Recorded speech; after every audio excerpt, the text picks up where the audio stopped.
We have a few items on our regular agenda that we need to roll through, and it should be pretty quick, so please bear with us, and then we'll get to the 15th Street listening session. So first we're going to do a couple of proclamations. The first one is for Domestic Violence Awareness Month. Whereas October serves as an opportunity to renew our commitment to preventing domestic violence and assisting those who suffer from those crimes against them, and whereas home should be a place of warmth, unconditional love, tranquility, and security, and for most of us, home and family can indeed be counted among our greatest blessings. Tragically, for many in this country, these blessings are eroded by violence and fear. And whereas the crime of domestic violence violates an individual's privacy, dignity, security, and humanity due to the systemic use of physical, emotional, sexual, psychological, and economic control or abuse. And whereas 1 in 3 women and 1 in 4 men in the United States will experience some form of intimate partner violence. And whereas over 60 individuals have lost their lives to domestic violence in Wyoming since 1985. And whereas domestic violence is a serious crime that affects people of all races, ages, income levels, and sexes. And whereas domestic violence costs the nation billions of dollars annually in medical expenses, police and court costs, shelters and foster care, sick leave, absenteeism, and non-productivity.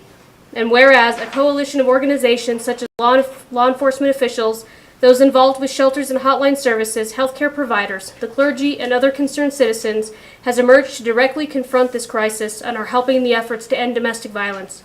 We must recognize the compassion and dedication of those volunteers and professionals, applaud their efforts, and increase public understanding of this important problem. And whereas only a coordinated community effort will put a stop to this hidden crime. Therefore, be it resolved that I, Andy Somerville, Mayor of Laramie, Wyoming, do hereby proclaim the month of October 2017 as Domestic Violence Awareness Month, and urge all citizens to recognize and participate in preventing domestic violence. We would also like to extend an invitation to Albany County's Candlelight Vigil on Thursday, October 12, 2017 at 6 p.m. at the Alice Hardy Stevens Center. A ceremony will be held in remembrance of those in Albany County who have lost their lives to domestic violence. And I know that we have somebody in the audience. Mr. Scott Cheney, would you like to come up? First of all, on behalf of the City Council, thank you for the work that you do in Albany County. It's very important. I know we have a lot of groups here that work together to combat this problem. So if you'd like to say a few words. Yes, thank you, Madam Mayor, City Council. My name is Scott Cheney. I'm the Outreach Coordinator for Albany County SAFE Project. I just want to say that over the past 12 months, we in our small office have served over 200 individuals and provided over $51,000 in financial assistance to those who have been victimized and affected by issues of domestic violence. Your continued support, as well as the support of our county, helps us in the work that we do and helps our clients in finding safe homes and safe places to be at home. So thank you very much for your support, and I hope that everyone comes out to our annual vigil, remembering those that we in our county have lost since 1980s. Thank you very much. Let's come forward. Thank you very much. Thank you.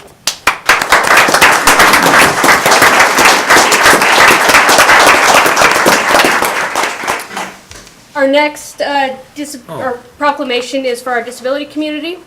Whereas disability in no way diminishes the right of individuals to live independently, enjoy self-determination, make choices, contribute to society, and experience the economic, political, social, cultural, and educational mainstream of American society.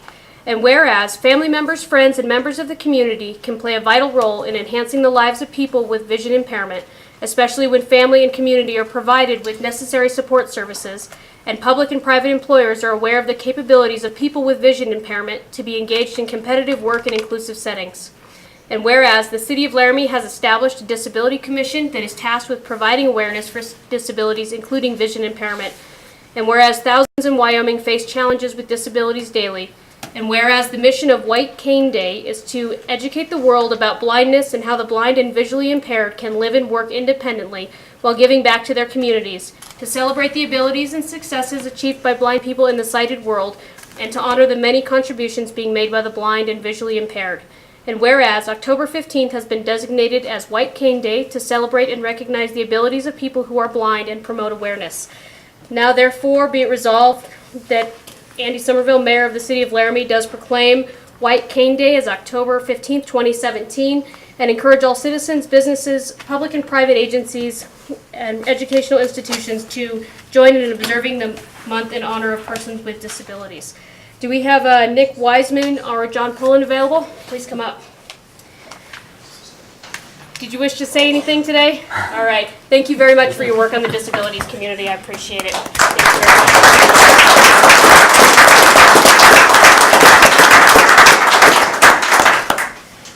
All right. The next two quick proclamations are regarding our community planning department. So first, the Community Planning Month. Whereas change is constant and affects all cities, towns, suburbs, counties, boroughs, township, rural areas, and other places. And whereas community planning and plans can help manage this change in a way that provides better choices for how people work and live. And whereas community planning provides an opportunity for all residents to be meaningfully involved in making choices that determine the future of their community. And whereas the full benefits of planning require public officials and citizens who understand, support, and demand excellence in planning and plan implementation. And whereas the month of October is designated as National Community Planning Month throughout the United States of America and its territories. And whereas the American Planning Association and its professional institute, the American Institute of Certified Planners, endorsed National Community Planning Month as an opportunity to highlight the contributions sound planning and plan implementation make to the quality of our settlements and environment. And whereas the celebration of National Community Planning Month gives us the opportunity to publicly recognize the participation and dedication of the members of the planning commissions and other citizen planners who have contributed their time and expertise to the improvement of Laramie, Wyoming. And whereas we recognize the many valuable contributions made by professional community and regional planners of Laramie, Wyoming, and extend our heartfelt thanks for the community commitment to public service by these professionals.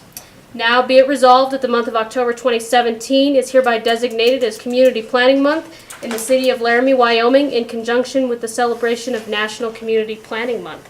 I know we have several members of our planning department here, Mr. Tini, Mr. Bloom, and Mr. Connor. I want to thank you for the work that you do for the city of Laramie.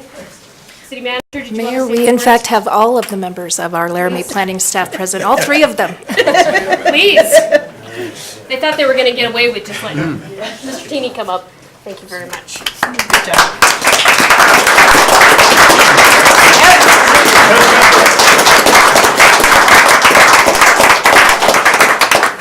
Eric, don't go too far. Yeah.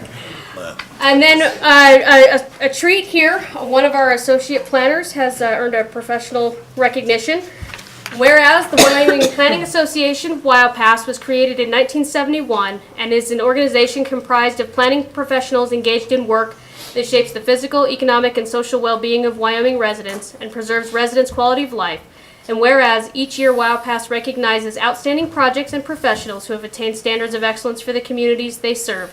And whereas the City of Laramie Associate Planner Eric Connor was recently awarded by WildPass the 2017 New Planner of the Year Award, which recognizes outstanding work by a planner who is new to his profession. And whereas the 2017 New Planner of the Year Award is based on the following criteria: the nominee's attitude, ability to work with the public and staff, recent accomplishments, and other relevant assets. And whereas this award attests to the demonstrated commitment of Eric Connor to the highest standards of community planning and development that improve Laramie for both current, future Laramie residents. And now therefore be it resolved that the governing body of the City of Laramie here does recognize Eric Connor, Associate Planner, for his professional achievement and recognition of his contribution to the planning profession in Wyoming. Here, here.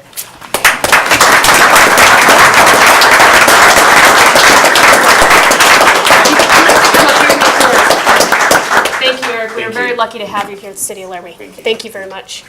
Mayor and council, I just want to say quickly, thanks to Eric, thanks to this community, thank you to the council and planning commission. Your support, the community's support, continues to allow staff members such as myself, Eric, and Charles to effort planning ideas and essentials for this community, and we just thank you for giving us that opportunity. This is Eric's opportunity tonight, and we really thank him for his commitment to the community and the department and the city as well. So just thank you again. So Thank you very much. Mr. Connor? I also just want to formally thank Charles and Derek for the nomination for the award. I assume it was you guys. As well as just thank them for, giving me the opportunity to prove myself in the field, and kind of leading, taking me by the hand and leading me along this route to, make sure that I've been successful, not just throwing me in the deep end. So just a formal thank you to them. Thank you very much.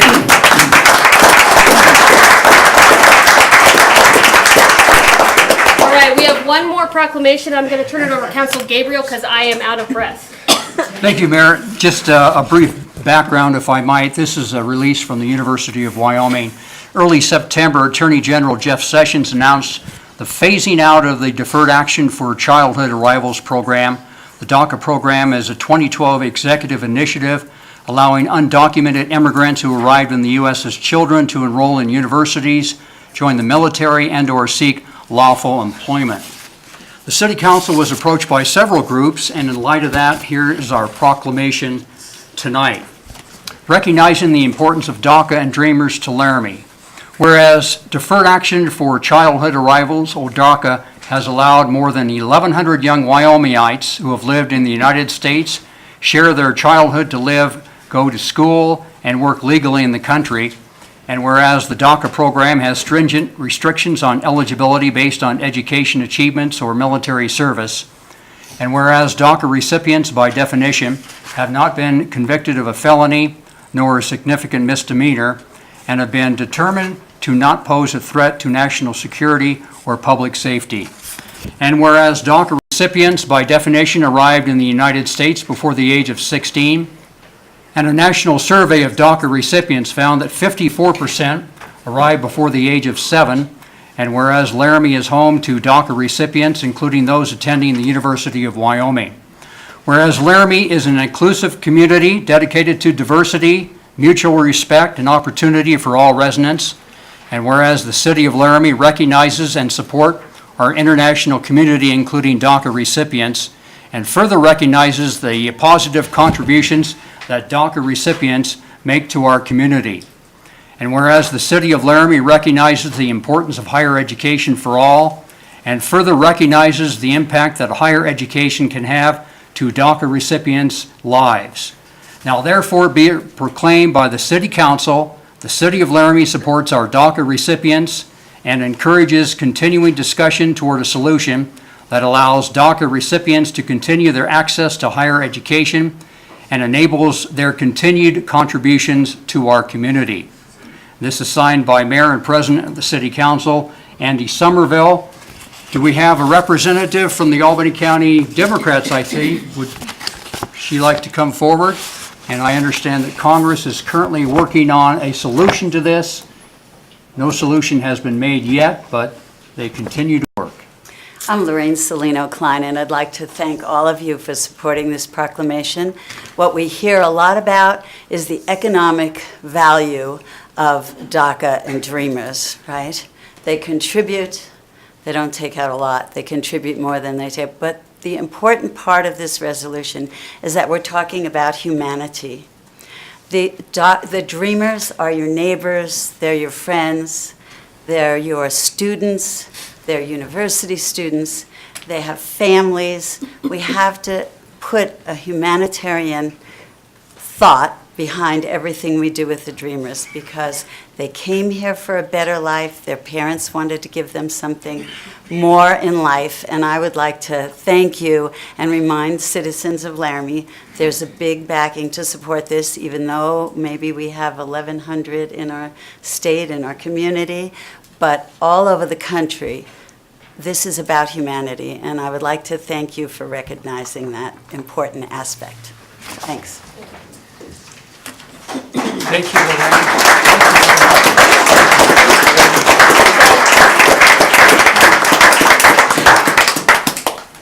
All right, so we'll move on to our next item, which is a very quick public hearing. City Clerk, can you read the notice, please?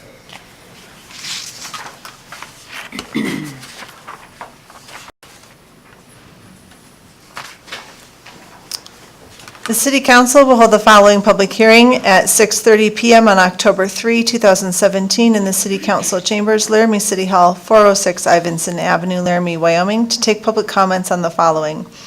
Original ordinance number 1793, Z-17-01, submitted by Mary Mountain for the Laramie Plains Museum requesting rezoning of all of Block 178, Town of Laramie plat from R3 multifamily to DC downtown commercial.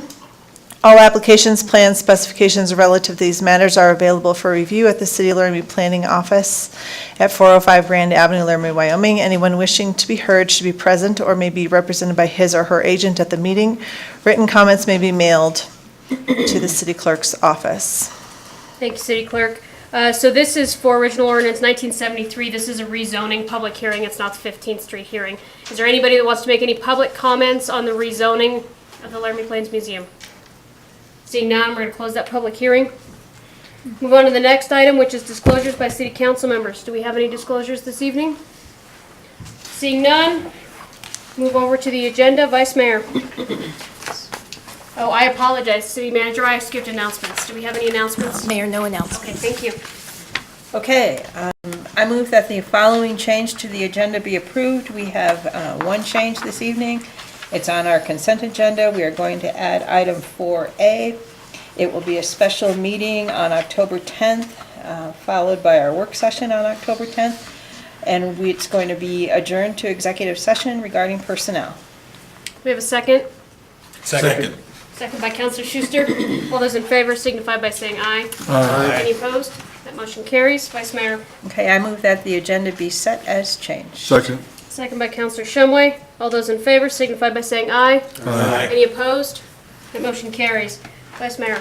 Okay, I move that the consent agenda be approved and that each specific action on the consent agenda be approved as indicated. Do we have a second? Second. Second by Councilor Henry. City Clerk, can you do roll call, please? Gabriel, Yes. Hanson, Yes. Henry, Yes. McKinney, absent, Polikis, Yes. Shumway. Yes. Schuster. Yes. Pierce. Yes. Somerville. Yes.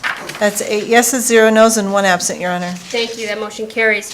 All right, we are moving on to our regular agenda. For those, this is available online on the city's website, as well as I believe there's copies out there. So we have a couple items to go through before we get to the 15th Street, but they are very quick. So we will go to Vice Mayor. Okay, I move that we accept the letter of resignation from City Council member Vicki Henry. We will declare a vacancy on the Laramie City Council as of October 10th, 2017, and authorize public notice to be given on the vacancy. Is there a second? Second. Second by Councilor Gabriel. Reluctantly. Councilor Henry. Do you have any comments? No. Except that I hate to leave, so, but. Well, I do have something for you, so I'm not fond of not accepting your resignation. You've served the city of Laramie for 5 years now as a city council member, and we do very much appreciate your service for Ward 1 and the entire city. So we have a sterling plaque here for you Now to I take know with you. why you put tissue in front. Thank you, Councilor Henry, for your very good service to the city Thank of you. Laramie. Thank you so much.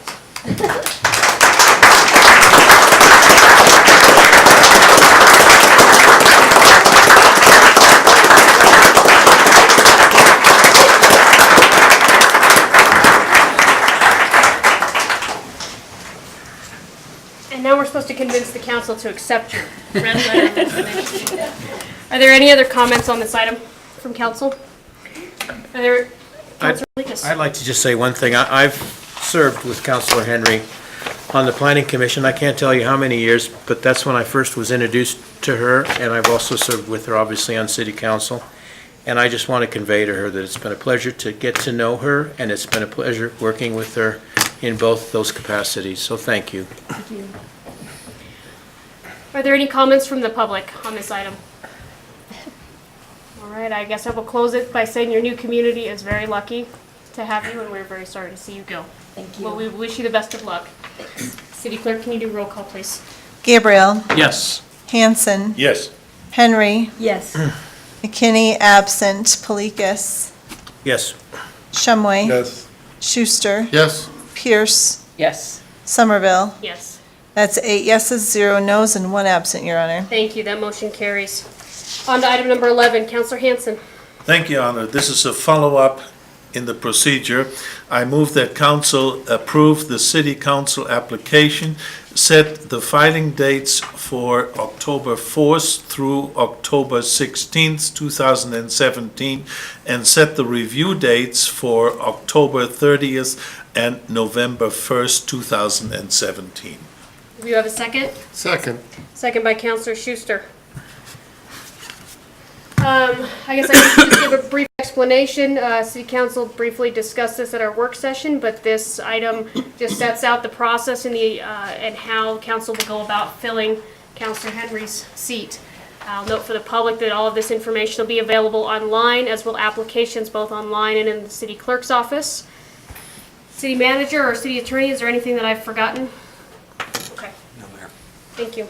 Any questions, Counselor Hanson? Your Honor, we probably should explain that this position is not to be filled through an election process, but by the city council in a process to fill the position for the remainder of the term that the councillor who is leaving would have left on her term.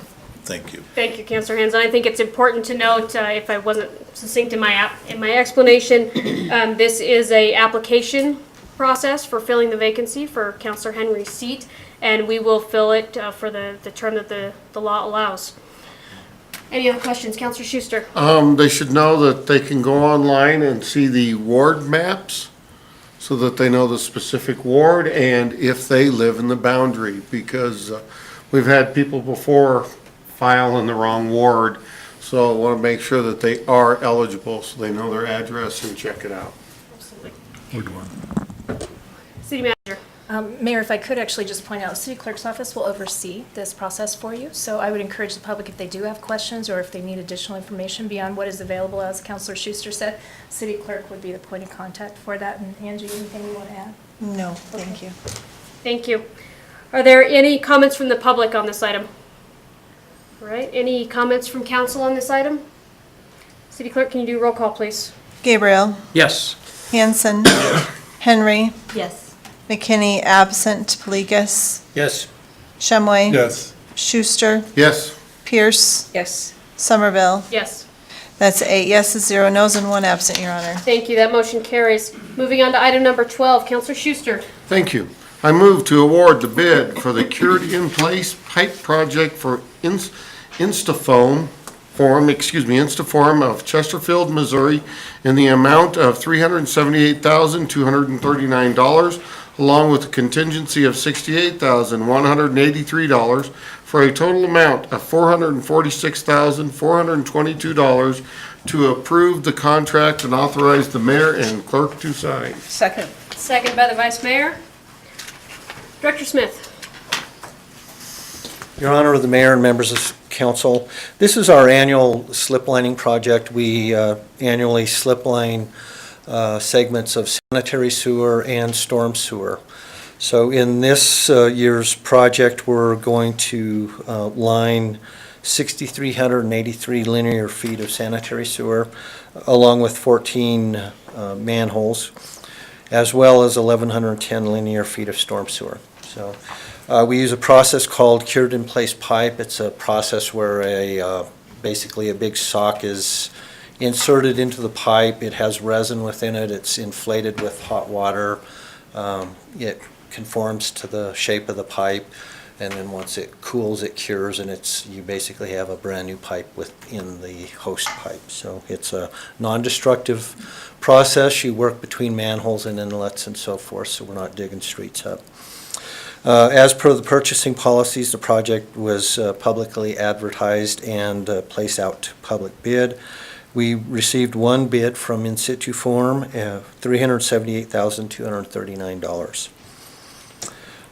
We're requesting an 18% contingency for this project, which is a little bit higher typically. We're working with a 10% contingency. And the reason for that is the storm sewer work is funded by a consensus grant, so we want to utilize the remaining funds within that grant. So that caused the contingency to to bump up a little bit. Otherwise, we're proposing to utilize $291,559 out of the wastewater fund and $86,680 of the SLIB grant plus the remaining SLIB in contingency of $51,074. So those are the two funding sources, and if you have any questions, I'd be glad to answer those. Okay, questions for Director Smith? Councilor Hanson? Just the statement that actually the budget allocation is a little higher, thank goodness, than what we are allocating to the project right now. Is that correct? Your Honor, the Mayor and Councilmember Hanson, that's correct. We have more money in our budget than we are proposing to spend. So, Yeah. Sir. Thank you very much, Director Thank you. Smith. Are there any comments from the public on this item? Seeing none, any comments or discussion from council on this item? City Clerk, can you do roll call, please? Schuster, Yes. Shumway. Yes. Polikis, Yes. McKinney, absent, Henry, Yes. Hanson, Yes. Gabriel, Yes. Pierce, Yes. Somerville. Yes. That's 8 yeses, 0 nos, and 1 absent. Thank you, that motion carries.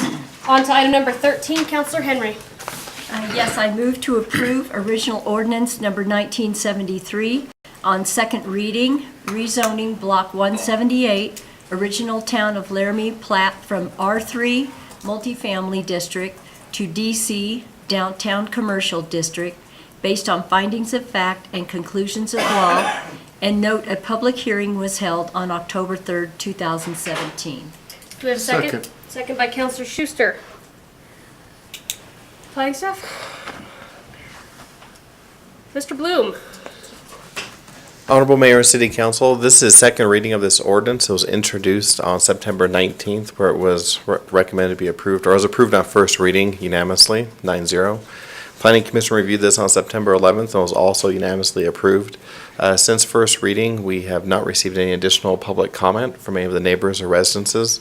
There was public notice mailed out 2 weeks in advance of this meeting, and we still have not had any additional response from neighbors. I have been open for any questions, and representatives are here for any questions for them. Thank you very much. Questions for city staff from council?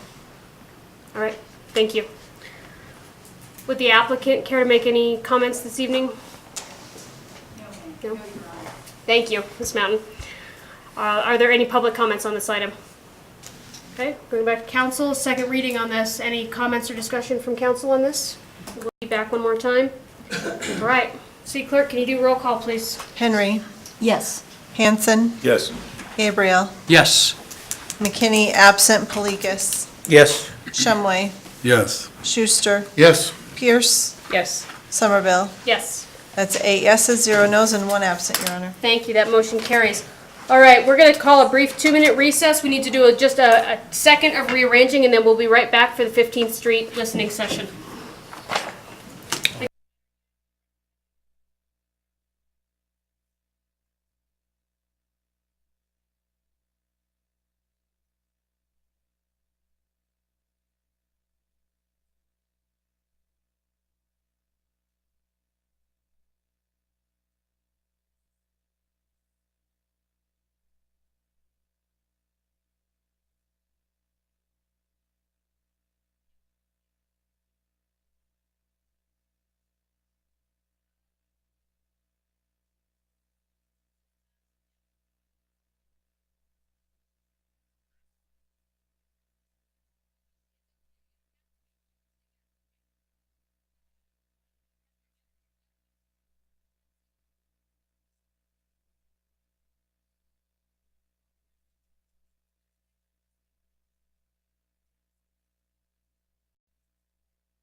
All right, thank you, everybody, for that brief recess so we could get reset a little bit. So first, before we go to our motion, I just want to say thank you to everybody that's here this evening and that will attend these this week. I think this is a good opportunity for the community. I want to welcome our UW representatives that are here, Vice President Chris Boswell, we have ASUW President Ben Wetzel, we have the Director of Government and Community Affairs for ASUW, Amanda Simontal, and I believe we have VP Boswell, wow, sorry Chris. Blackbird in the audience as well. And then I believe we have Representative Dan Furphy is with us from the state legislature. Trustee Kermit Brown is here as well. Did I miss any trustees or legislators? Okay, thank you all for attending, I appreciate it. Councilor Palikas, would you like to go ahead and put it on the floor? Yes, I would, I would move to place on the table a discussion item concerning the 15th Street adjacent to the University of Wyoming campus. We have a second by Councilor Henry. Council has to vote to put that on the floor, so we're just going to do a voice vote. All those in favor signify by saying aye. Aye. Any opposed? All right, that carries. So that item is on the floor for discussion. I'm going to turn it over to Mr. Boswell to give us a brief explanation, then I'll take it from there. Thank you, Honorable Mayor and Council. My name is Chris Boswell. I'm Vice President for Governmental and Community Affairs for the University of Wyoming. And this is, I think, a fairly unusual circumstance that we're dealing with this evening in terms of this meeting. And so the first thing I'll tell you is that it is not my intention to step on any toes procedurally. The mayor asked me to run through an abbreviated version of the PowerPoints, many of which the members of the council saw back in April when we first gathered to discuss this. So by your leave, if you will, we'll advance the PowerPoint, which is certainly beyond my technical capabilities. And there you have the first slide, which is literally the legislative footnote. This is a budget footnote that I believe Madam Mayor and Council offers, as was described, to the university in an earlier setting, an opportunity to discuss and address a decades-old concern, pedestrian safety as students and other folks cross 15th Street. We didn't see this language that is in front of you. We didn't seek it, but we do want to be responsive to a legislative initiative. And it also raises a second issue, which might be less apparent to some of us and perhaps more apparent to others, that being the unification of campus, which is arguably divided both literally and figuratively by 15th Street. ASUW President Ben Wetzel has spoken eloquently on this point, and I think he will address that point momentarily. By way of background, the legislature certainly wasn't of one mind on this, as the Senate, state Senate, voted to eliminate similar language 30-0. This language, and I'll get to it, I promise, is in the budget bill. The legislative process being what it is, even though the Senate spoke unanimously in opposition to it, it remained in the budget bill, in the final version of the budget bill, and you see it there, footnote number 12 of original House Bill 1 from this year's legislative session, which states, essentially, directs that UW request a meeting and I'm going to stop a couple of places here, to address the need for vacating 15th Street.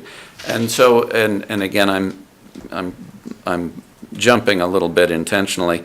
So one thing perhaps we can all be thinking about is, do we agree that there is a need to vacate 15th Street? And perhaps that can be part of the conversation this evening.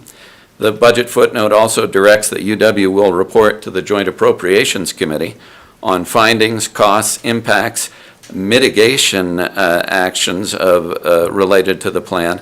And I'd suggest that the notion of mitigation might also include the notion of alternatives to one possibility, which is the vacation of 15th Street. I'd emphasize that UW doesn't have a position on this beyond the need and the appropriateness of responding to this budget footnote. To the PowerPoint, and thank you for your indulgence on this. The city, as you see, has been involved and in partnership often with the University of Wyoming with a number of improvements to 15th Street, in an effort to improve pedestrian safety at that intersection. And also all along 15th Street, the reduction of the speed limit from 30 miles an hour to 20 miles an hour was absolutely an important element of this. And there have been improvements to pedestrian crossings in the area that's described by the budget footnote in the past. The next slide that you'll see puts all on one page, or largely on one page, I should say, some possibilities relative to the budget footnote. The first slide, again, it's small, but you'll get the idea. The first slide suggests the entirety of 15th Street from Ivinson to Willett could perhaps be closed to vehicular traffic. Another alternative suggests that perhaps that not that entirety of that roughly 3-block area would need to be closed off, and perhaps an alternative is to close off the area from Willett to roughly the Fraternity Row.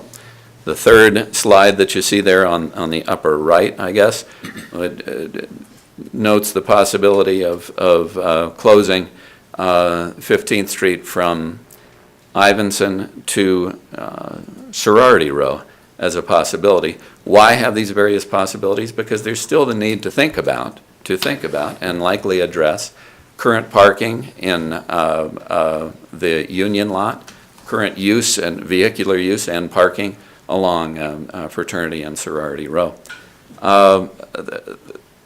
We talked earlier this year about some opportunities for compromise or other alternatives, if you will, to the closure of 15th Street.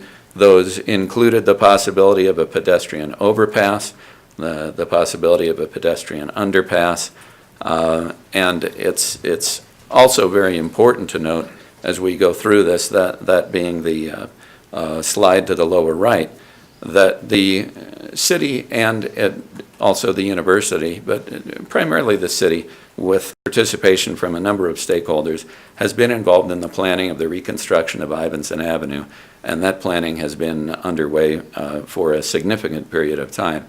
That project, as envisioned, would, if you will, turn to the north and would involve significant work on 15th Street from Ivinson to Willett.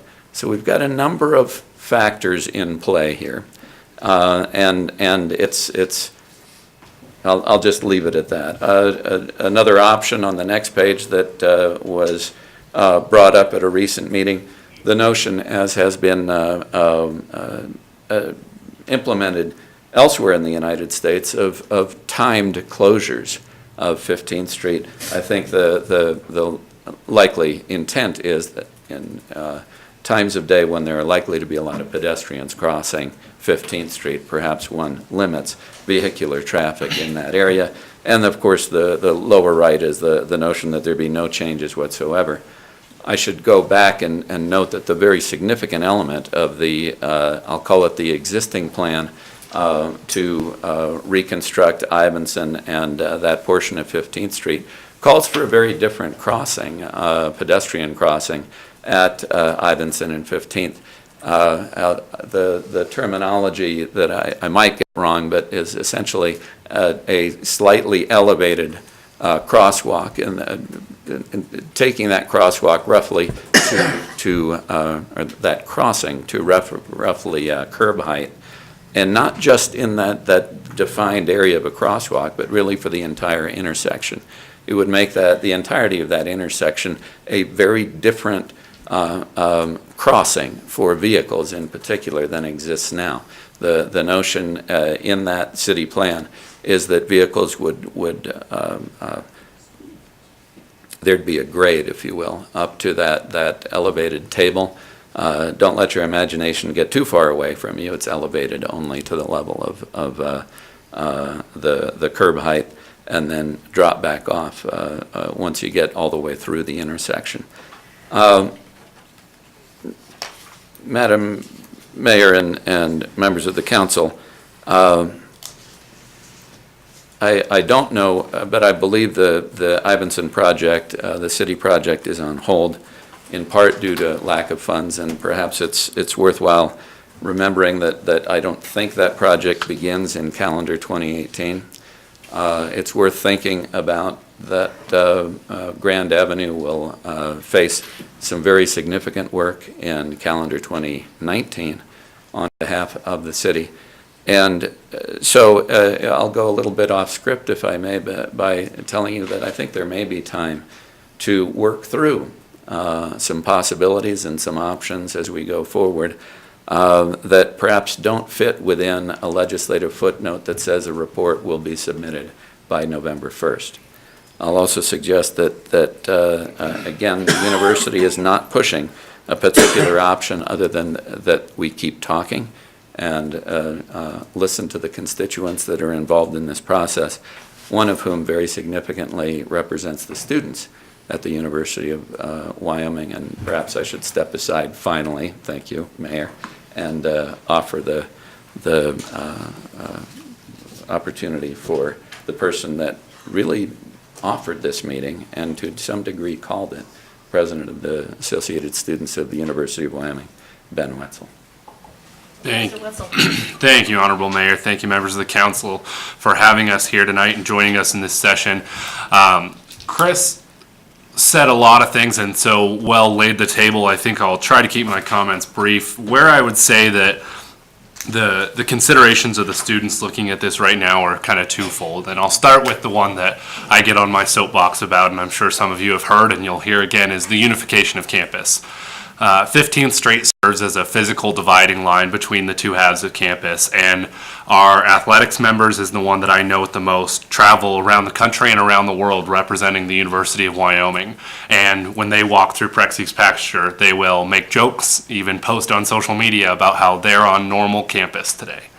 And I think that's quite interesting that the street serves as a dividing line. I look at other campuses that I've visited, Michigan State, where my brother goes, Stanford, a lot of famous campuses that are walking only. And I think of the potential of our campus to be brought together and the two halves to no longer exist, for students to not joke that they're not a part of campus or feel that they're out of place when they're in the union, which is what we refer to as the living room of campus, our home. And so I think that's one aspect to keep in mind. I think the other is to obviously going to be talked about primarily is the safety of students. Thousands of students cross that intersection every day. Hundreds, I wouldn't know if I'd go thousands on, or a little bit farther up looking at Sorority Row where there's a legal crossing, and then I would say probably hundreds cross illegally every day at Fraternity Row as well. And so I don't think there's anyone who would argue that there's a problem with 15th Street right now and the pedestrian traffic. I think the key I want to say here is that the students at this point don't have an opinion. We don't have any plan that we want to put forward, but rather that we're here to listen to our constituents of the students, but also cooperate with other governing bodies and with other constituents to make sure that we find a plan, not a singular plan that we have right now, but a plan that is adequate to all to ensure that we're working and striving towards unifying campus and protecting the safety of our students when they're crossing between the different areas. So I said I'll keep my remarks brief and I'll do the best. So with that, I'll return the floor. Thank you, Mayor Somerville. Thank you, President Wetzel. So a couple of things before we get started with the listening piece of this, which is the most important piece of this. The city does not officially have a position yet on this. To enable these listening sessions and this constituent feedback to hopefully be as successful as possible, we're doing 4 of these this week. The City of Laramie has also set up a website, cityoflaramie.org/15th Street, that will have the PowerPoint presentations. It'll have information. It'll have frequently asked questions, things along those lines on it for people to refer to. We also have an email that's posted on the screen where you can email comments about 15th Street. So if you do not feel comfortable with public speaking, you don't necessarily have to do that. I also want to let everybody know that there are handouts up by our Ike, local boomerang reporter, up here on the media table. There's a yellow one and a white one. They have some more information on them. They also have tear-off pieces where you can write comments. And if you want to write comments and put them in the basket, you can certainly do that as well. We would encourage people to do that. In addition, we have some lovely posters out here in the hallway and the wall. The city clerk has some stickers that she's going to pass out when she wants to. We'll do it after comments. After comments.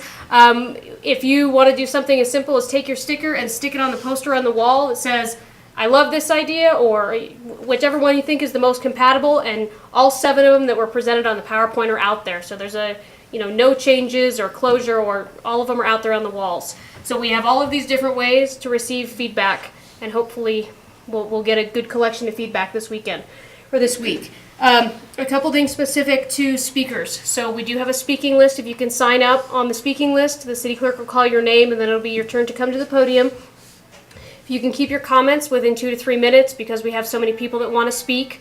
Hopefully we'll go for a good while tonight. If we run out of time, then we will hopefully get everybody in the next 3 meetings this week. One of the most important things, especially of a crowd of this size, is it's very important to hear everybody's opinions, regardless of how you feel about that other person's opinion. So we ask that there's no clapping, there's no booing, there's no shouting, there's no hurrah for that, or I hate this. We need to hear everybody's feedback. So please be courteous to other speakers that are at the podium. So with that, I will invite City Clerk to call up the first speaker. Jennifer Stansberry.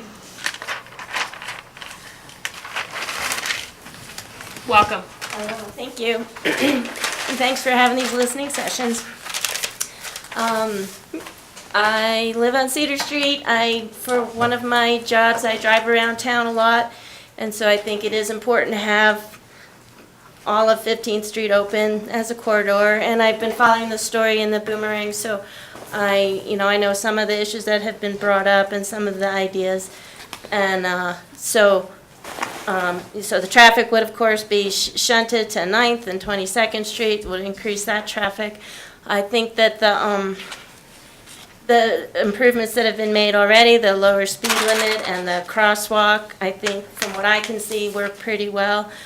I think the cost involved in putting a tunnel or a bridge is excessive. I don't really see a need to do many changes except maybe add a crosswalk at Fraternity Row.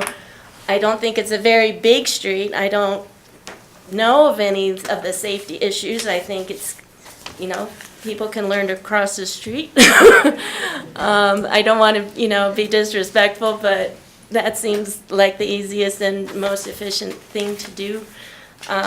I also got my master's here, but that was in the early 90s. I know campus has changed a lot, and we have an increased population, so I don't know of the safety issues that we're seeing. I did my undergraduate studies in New Jersey at Rutgers. We were on 4 or 5 campuses. We had to cross streets. It's a good skill to learn. Thank you. Thank you very much. Clay Lully.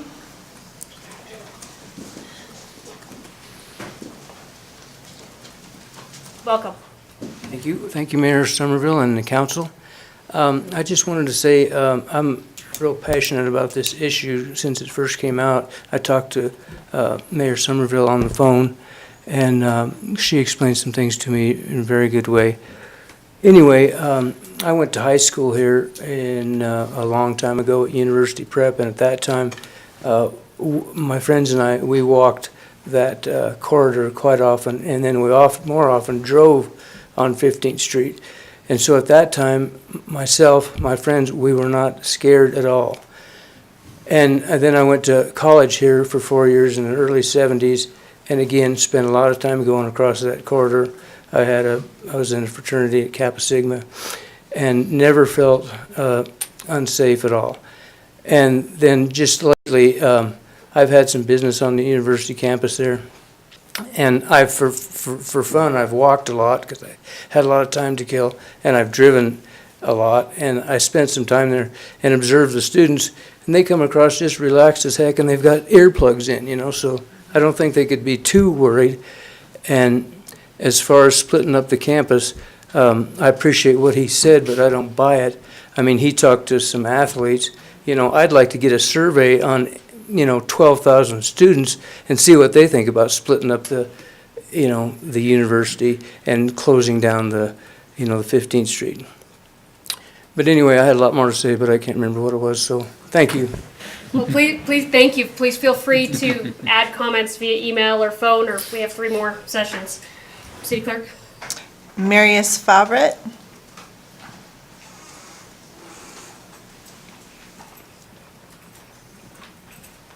Welcome.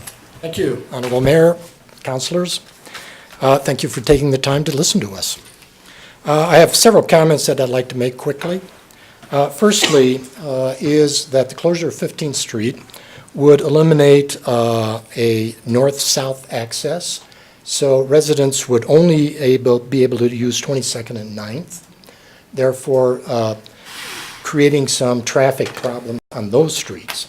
Secondly, it will impact both east-west axis with Willett and Ivinson with any closure of 15th, because they will only be unidirectional, Willett having to go north and Ivinson having to go south.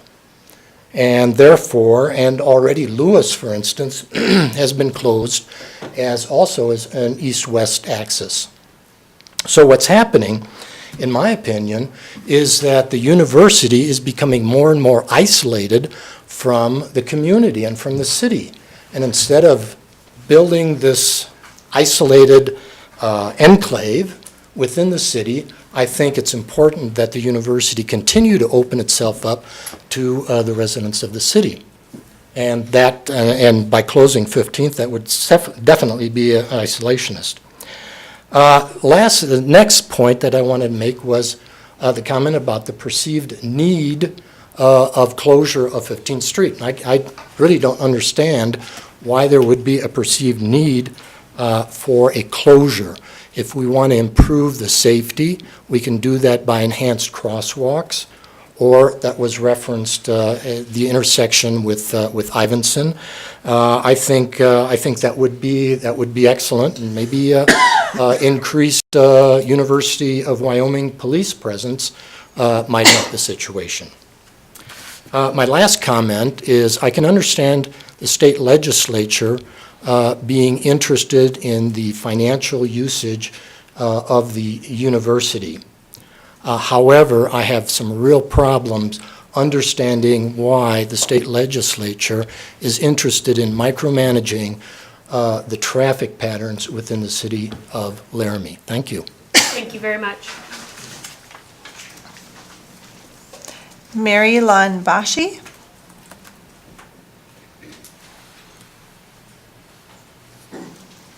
Madam Mayor and Council, I'm Mary Lou Vasky, just for the record.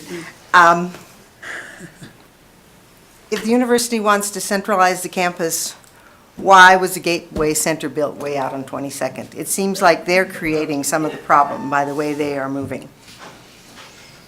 I would like to know what percentage of traffic travels on 9th, 15th, 22nd, and 30th. Because all of those streets will be impacted and all of those streets will have to be upgraded, changed, etc., in order to accommodate any closure of 15th Street.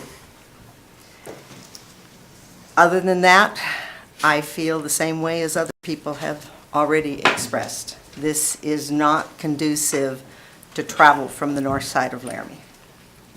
Thank you very much. Peggy McCracken. Welcome.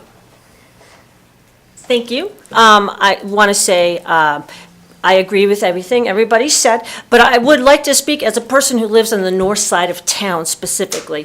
15th Street is just our access way to get to the other part of town. You talked about dividing the campus. 15th Street, if you close 15th Street, you've divided the town. Sometimes the university forgets that it's part of Laramie. Okay, so Laramie often caves to the university's demands, and I would hate to see us cave for this demand, because what this will do is just cause the problem to go out to 9th Street and 22nd Street, and then the university will start complaining that it's not safe to cross 9th Street anymore, and the city will be left to have to deal with how to cross 9th Street safely and how to deal with 22nd Street safely.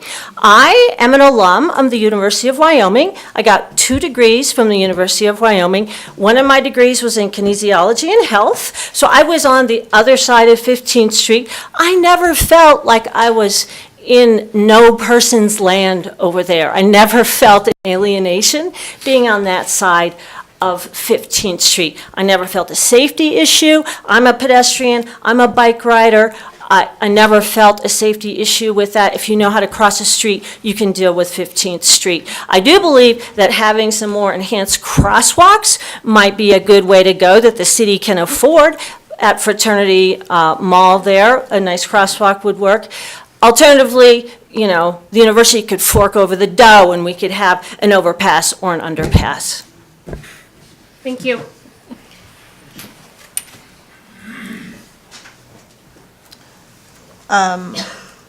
Louis Roberts? Lois, sorry.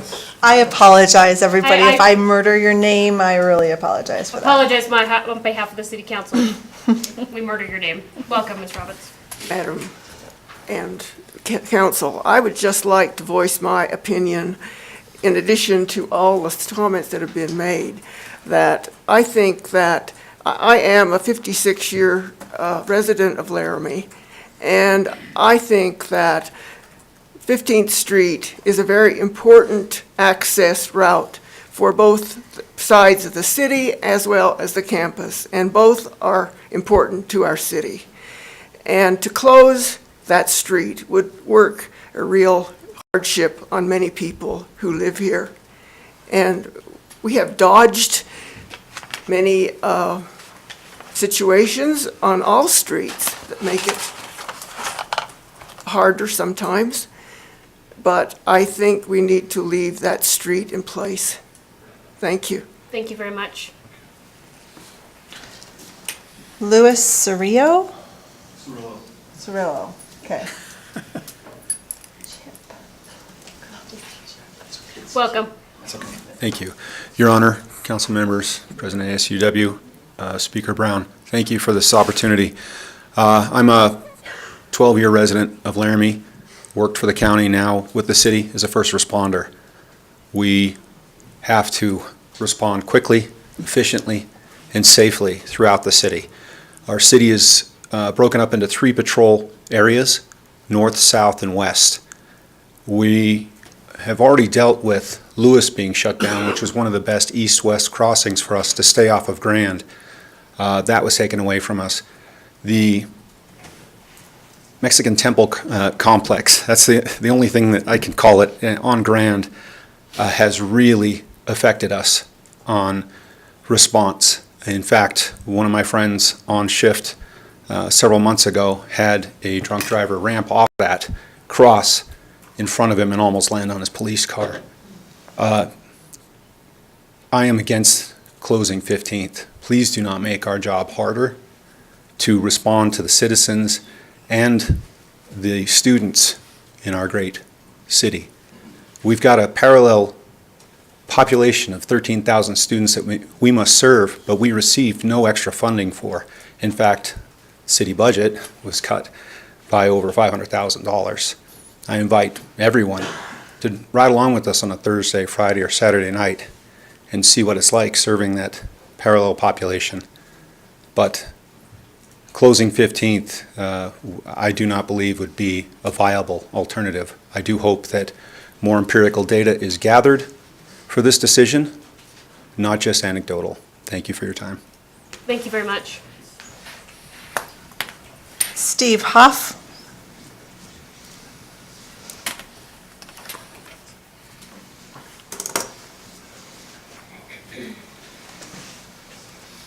Welcome. Thank you, Madam Mayor, council members. Thank you for this opportunity to speak, and I also want to compliment you. It is refreshing to come to a meeting like this and have you honor the flag and say the Pledge of Allegiance. I'm proud to live in a community like that, so thank you. I want to throw a new little twist that hasn't been mentioned. I live at 1754 North 22nd, which is 2 blocks north of the junior high. My wife and I moved there in 99. When we moved there in 99, 22nd Street was a dead end. Now, it's designated as an emergency route. It also accesses Sierra Sky Park up there, which impacts us. We've had numerous houses, over 100, probably close to 200, built just east of us in those subdivisions. So our population has increased dramatically in that part of town, which impacts 22nd Street, Reynolds, Harney, and those kinds of things that have been mentioned. Now, the one thing that hasn't been mentioned tonight, I work at the Territorial Prison, so I am familiar with traffic on Snowy Range Highway. I also go out sometimes on Curtis Street, so I'm familiar with that. You've got something that's going to occur in the next year that's going to dramatically change your transportation patterns in this city, and that's the Harney Street Viaduct. And that will impact 3rd Street, 4th Street, 9th Street, 15th Street, 22nd Street, and 30th. I can guarantee it. I sat through 4 light changes today, headed west on Reynolds because of the backup at 9th Street, people making left turns. That's the impact. Now, if you think closing the old high school and moving it has decreased the volume of traffic on Reynolds, it has not, because now people use it more because they don't have to deal with the traffic that was impacted by the high school. So I would really urge you, and I don't know what your timeline is with the legislature other than you have to have a report by November 1st. I don't know what has to be in that report, a recommendation or continued study, research, I don't know. But I think you need to wait and see how the Harney Street Viaduct affects the traffic patterns in this town. So with that, I say thank you. Thank you very much. Bob Freese?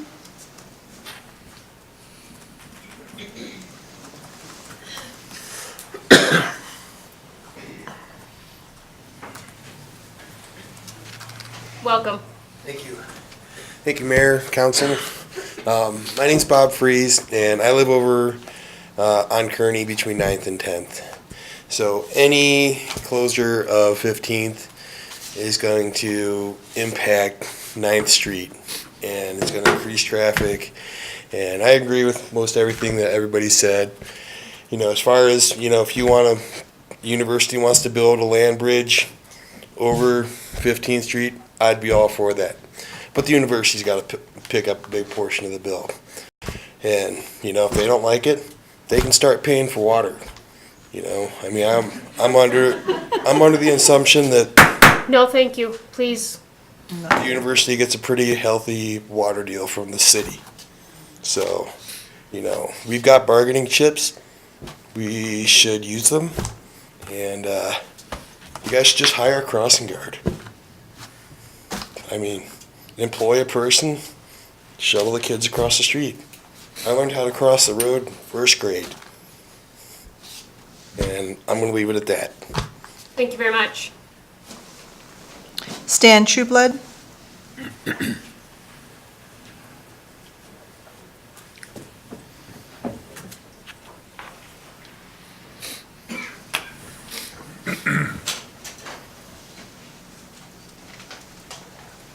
Welcome.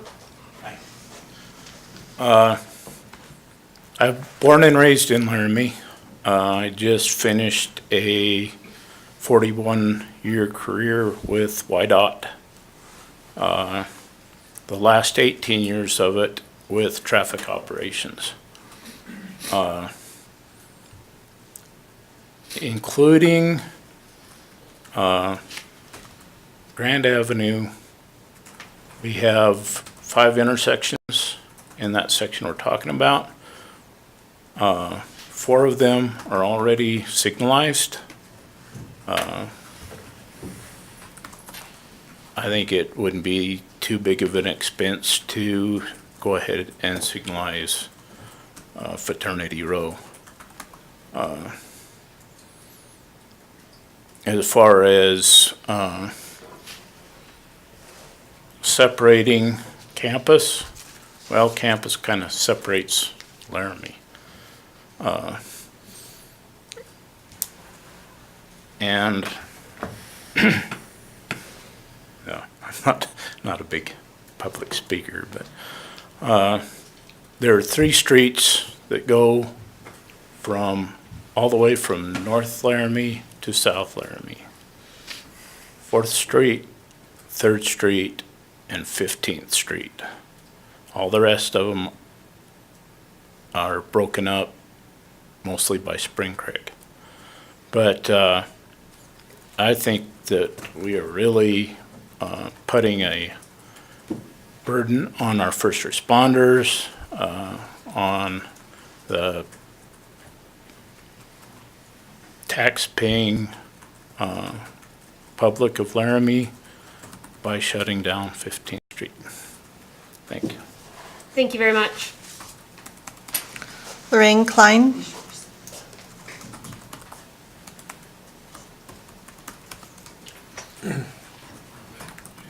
Don't think she's here. She leaves? Is Klein Okay. out here? Okay.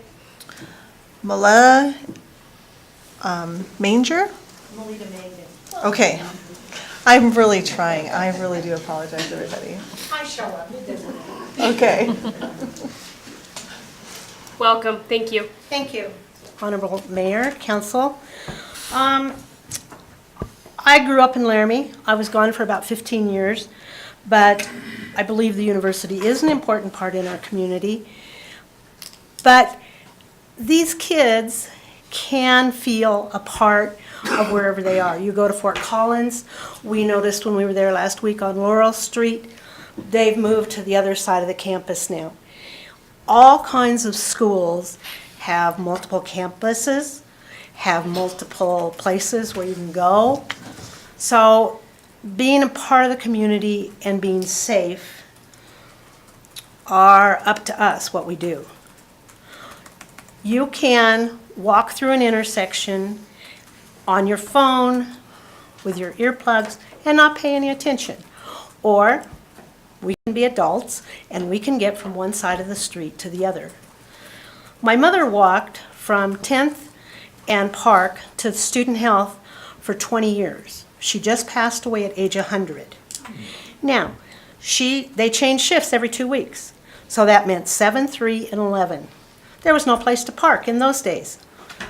So you can cross these streets, you can be safe. We live in a wonderful place, but if we divide it with 15 closed, we're on Corthell Hill. We have one way in and one way out, and it is a problem anytime any work needs done. If somebody's taking down a tree and there's, the big truck across, we're in a mess. Let's not do that to 15th. Let's not block people from getting where they need to go. 15th is a way that if we're going to go from a sporting event, we take it, because if you go 22nd, they don't let us go across 22nd. We have to turn left or we have to turn right. 15th, we can go straight and get home. So 15th is a lot of things to a lot of people. But I really believe that we can make the students feel part if we just make them more aware. Laramie's glorious. Let's hopefully not divide it any more than it is. And I agree with what other people have said, and I really like the way the meeting's being run. So congratulations, Mayor. I don't compliment things on that often, so. Thank you very much. Amy Fluid? Welcome. Hi, thank you. Honorable Mayor and council members, thank you for having this listening session. I really appreciate hearing the university's point of view. Mr. Boswell presented it, that this was sort of a hot potato that the legislature dropped in our lap. And I feel like we've been put in a difficult position of bringing up what could potentially be a divisive issue for our community with the university. I agree with everything that's been said about not closing 15th Street. I also drive 15th Street, I walk it, and I drive 9th Street, and for the most part, I think the students are excellent at crossing, and that the signage there and that crosswalk does a wonderful job. Fraternity Row could certainly have some help there, but I think we're doing a lot. 9th Street is the one that scares me, and I think it's very short-sighted if the legislature thinks that closing 15th and moving traffic to 9th and 22nd, where you have crosswalks without any stoplights, is going to make an even larger problem. And I also want to stress, I think if the legislature wants something to be done, then they're the ones who need to be funding. An underpass would be wonderful, but we know how expensive those are. And so instead of making this a university versus community issue, I would like to turn it around and say, ask our legislators to please consider what kind of a burden they're putting on our community, that we're having to go through all these meetings and address this issue in such a way. Thank you. Thank you very much. Tom Nissen?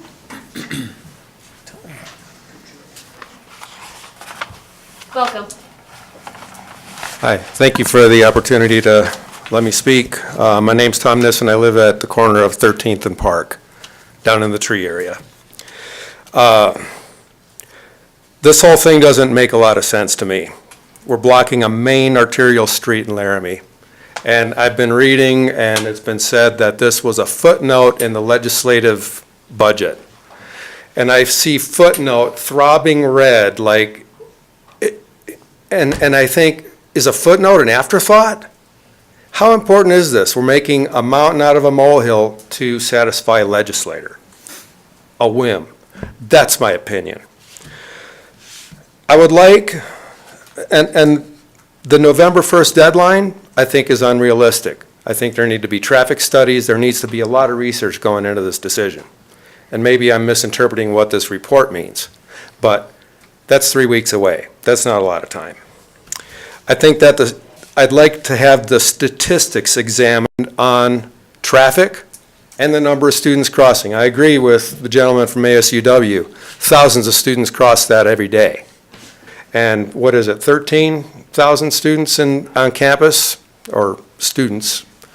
Let's say 2,500 of them live in the dorms and frat row. That's 2,500 students, and let's say they go to class, cross 15th Street, come back for lunch, go back 4 times a day. So that's 10,000 crossings a day.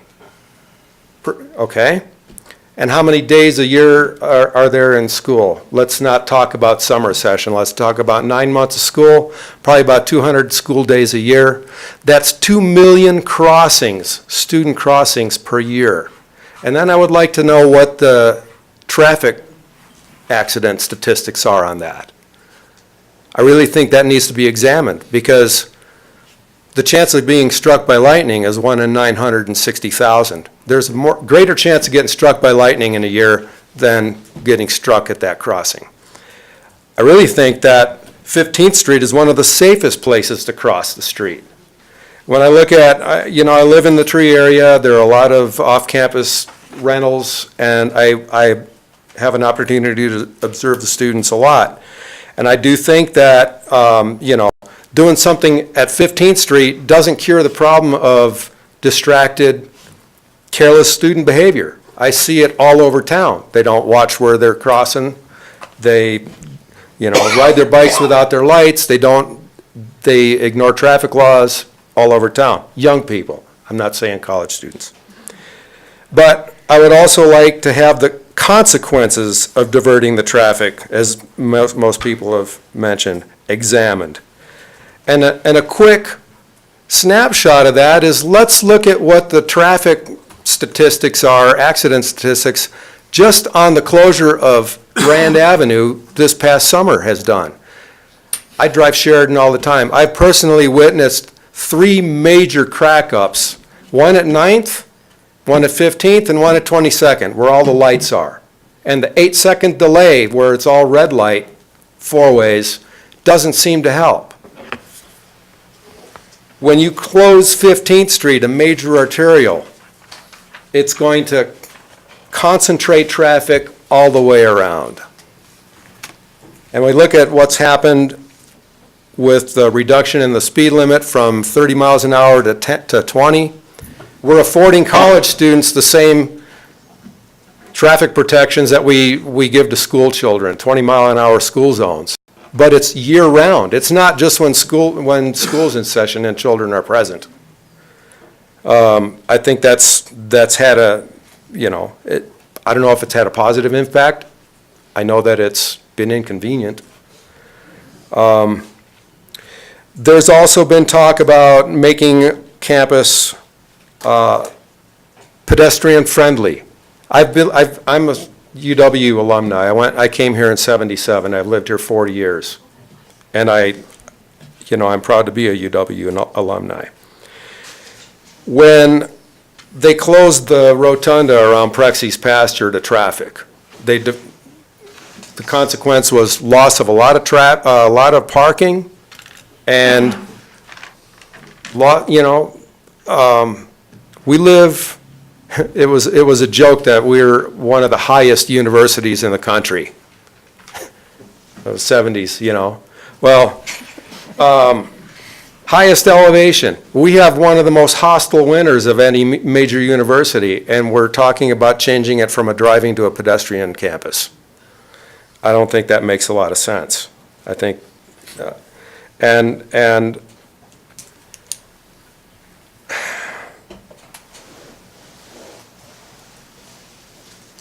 the way I look at it, if it isn't broken, don't fix it. And if you're still unsure after 4 listening sessions, get an extension, put it on the ballot, and let the voters decide. Thank you. Thank you very much. Betty Wills?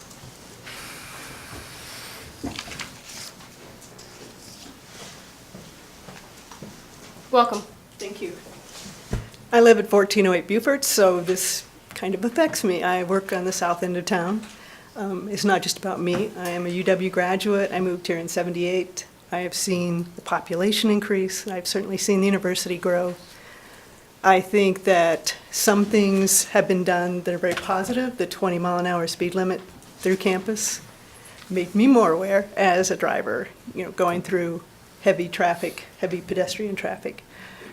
But I think that closing 15th is getting rid of one of the few midtown north-south routes. It would shift traffic to 9th Street, and I don't think 9th Street is built for that kind of traffic. And as also a cyclist, I don't want to see all those cars coming over to 9th Street where we have one of the few bike paths in town, or bike lanes. Thank you. Thank you very much. Sally Palmer? Welcome. Thank you.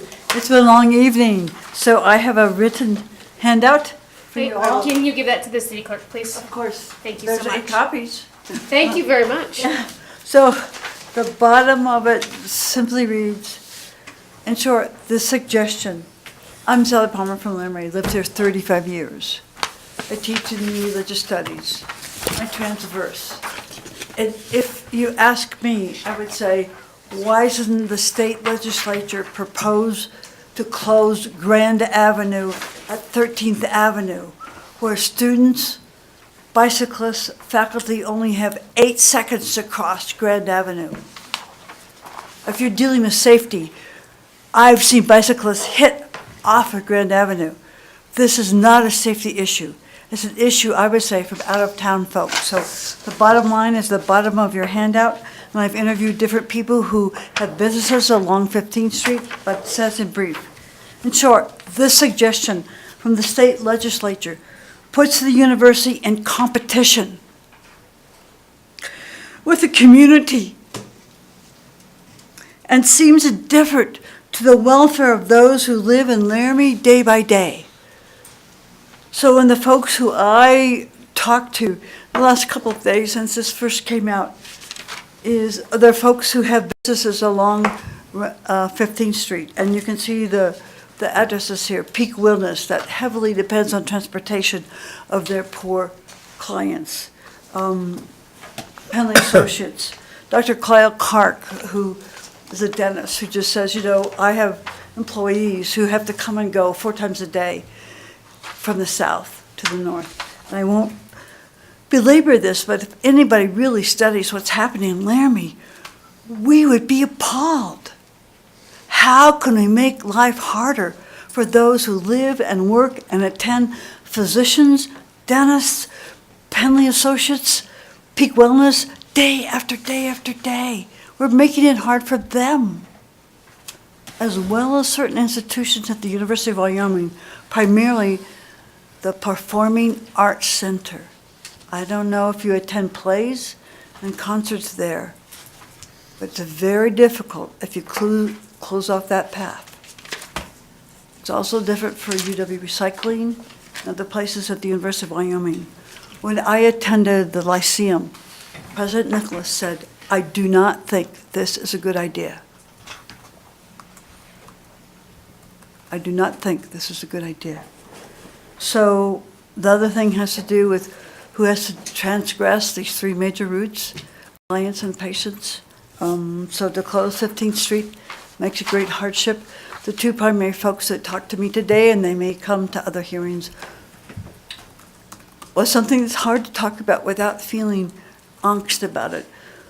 But Green Hill Cemetery is profoundly affected by this move. Profoundly affected. So also is First Baptist Church, which is not just a Baptist church, but they've opened their hearts and minds to the Community Holidays Program, to AA projects in their church. And so they said, you know, people cannot transverse from north to south. It's too hard to go from one place to another. And lastly, this was mentioned by several folks behind me and around me, is that we have to consider the consequences. If 15th Street is closed, what other avenues do people take? And the visibility on Willette is not good. As folks who've traversed that, it's not easier. As the visibility is on Sheridan, now that Grand Street is closed. You cannot see the cars that are turning. So thank you for opening us up to a very concerned and committed and community-oriented population. Thank you. Thank you. City Clerk, do we have anybody else on the list? We do not. Okay. Is there anybody else in the audience who did not sign up on the list who wishes to give public comment right now? Okay. Seeing none, then I'm going to close this listening session with these comments. This is a really good opportunity to provide comments to the City Council, to the University of Wyoming, and we'll continue to do 3 more of these this week. Please take the handouts, submit any other thoughts or comments that you have. And also, for the next 3 sessions, there won't be any business items for the City Council before, so we'll go straight into the meetings at the meeting times that were advertised. I believe it's noon tomorrow at the Law College, 12:30 at the Student Senate Chambers at the Student Union, and then 11 o'clock at the Laramie Recreation Center, although we may move that down the street if we need to for capacity, down to the high school. We're still working on that, but if we do, we'll make sure we post everything. So thank you again for attending. Thank you guys for how well everybody has done tonight. I know public speaking is not always easy. Yana, you should Councilor mention Hanson? those are different days. I think they're not all tomorrow. Yes, no, they're Wednesday, Thursday, and Right. and Saturday. Don't come tomorrow to all of those. Wednesday, Thursday, and Saturday. So with that, thank you all very much. We're going to take a 20-minute recess. From council first before we do that. Bring it before we bring some bring a change. Can we have a clarification? This is snow removal on sidewalks, not necessarily street plowing. I'm assuming. Is that correct? Yes, that is correct. And we have we have support on that? Yes. Perfect.